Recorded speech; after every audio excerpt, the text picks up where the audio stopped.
Hey guys, how's everyone doing? Welcome to another video with Gradvine. At Gradvine, every year we talk to upwards of 10,000 students, and one of the most common questions that we get is, should I be applying to the fall semester or to the spring semester? In this video, I'm going to break down the nitty-gritties of applying to each one of these. First of all, talk to you about what these two intakes look like, what are the advantages and disadvantages of applying and getting into one of these intakes, and then overall give you a picture of which one is going to be right for you. So stick along till the end of the video, and then you should be able to make your own decision in terms of either going for the fall intake or the spring intake. Let's go.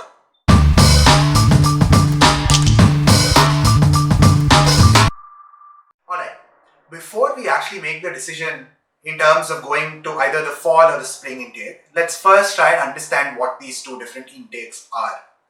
If you are starting university in the August-September timeline, then that's the traditional fall intake. If you're looking to start university in the January timeline, that's called the spring intake. Let's talk about the deadlines for each one. If you are a fall applicant, admissions usually close in the December month of the previous year to most of the round 1 deadlines. Most really good universities usually have tiered approaches to their admissions, round 1, round 2, round 3, etc.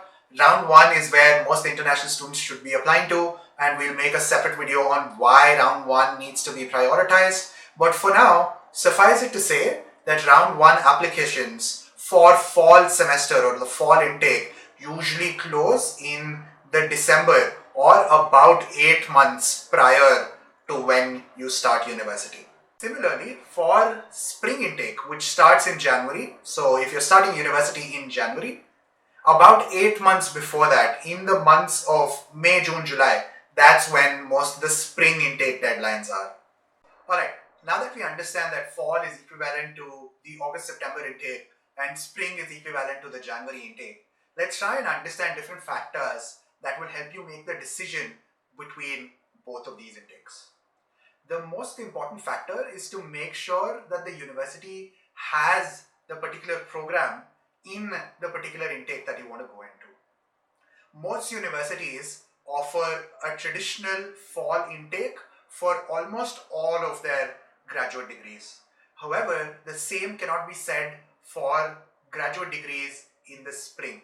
Some universities do not offer their programs in the spring, so the first and foremost research that you actually have to carry out is to figure out and to make sure that the degree that you want to pursue is offered by the university in both of these intakes. If it is not, and if it is only offered in the fall, then there isn't actually any choice for you. You absolutely have to go apply to the fall intake. That's point number 1. Point number 2, even if the university offers the degree in the spring intake, which is the non-traditional intake, some courses within the curriculum might not be offered till the fall.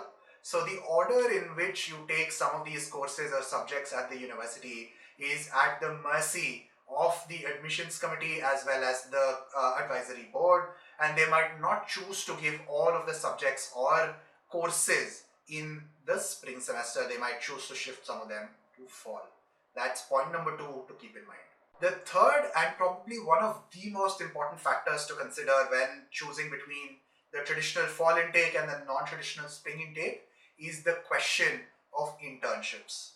Specific to the United States of America, there is a work permit as a benefit of your student F1 visa, which is called the Curricular Practical Training, CPT in short. CPT is something that students can avail during the course of their study to be able to do internships. You need this work permit to be able to work outside of campus, and regulations dictate that you can only get the CPT after finishing 2 academic semesters at the university that you're studying.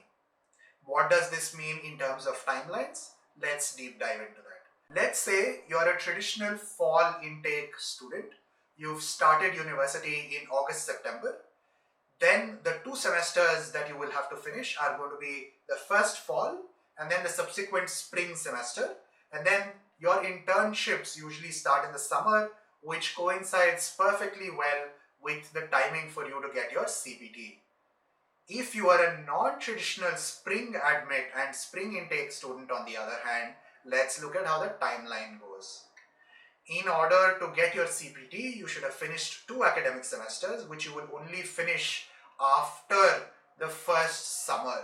Therefore, if you are a non-traditional spring intake student, you will be unable to get the CPT in time for your first summer, and therefore you will not be able to intern in the first summer. However, you will still be able to intern in the second summer if your course is a 2-year long course, or if you are in a course that is professional and offers internships as part of the curriculum.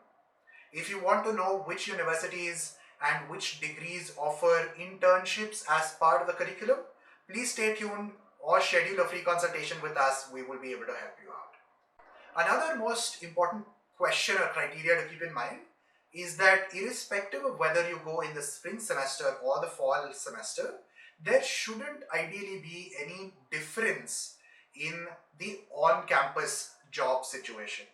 Irrespective of whether you are starting in August, September or in January, you will still be able to work on campus either as a research assistant, a teaching assistant, a graduate assistant, or some of the other on-campus jobs as such. So that is not a problem irrespective of whether you're going for the spring or the fall semester. If your graduate degree is a 1-year program, then also it doesn't matter whether you're going for a spring intake or a fall intake. That shouldn't be the criteria for you to take that choice at that point in time. Alright, let's say the university that you're interested in applying to has the course that you want to apply to in both the spring and the fall semester. Is there a difference in your ability or your chance of getting into these universities? What I mean to say is there a difference in the acceptance rates for fall versus spring? The answer to that question, backed by data and by logic and also by previous experience of having dealt with at least 1,000 students applying to each semesters in the current year, is a resounding yes. There is a significant difference between the acceptance rates in fall versus that in the spring. Acceptance rates tend to be higher for spring, which tells us that not too many students apply to the degree, but at the same time also keep in mind that the number of seats there are also limited in the spring. So while you might think that overall it might be easier for you to get into the spring semester, you also have to be wary of the fact that there might be fewer seats or fewer limited number of students that the university takes in. Last point that you must keep in mind while deciding between the traditional fall intake versus the spring intake is your graduation period. Depending on when you graduate, depending on the length of your program, a 1-year program, a 3-semester program, or a traditional 4-semester program, you should be able to apply for and get the OPT, the optional practical training, which is another benefit of the student F1 visa, to be able to now work full-time as compared to internships with the CPT.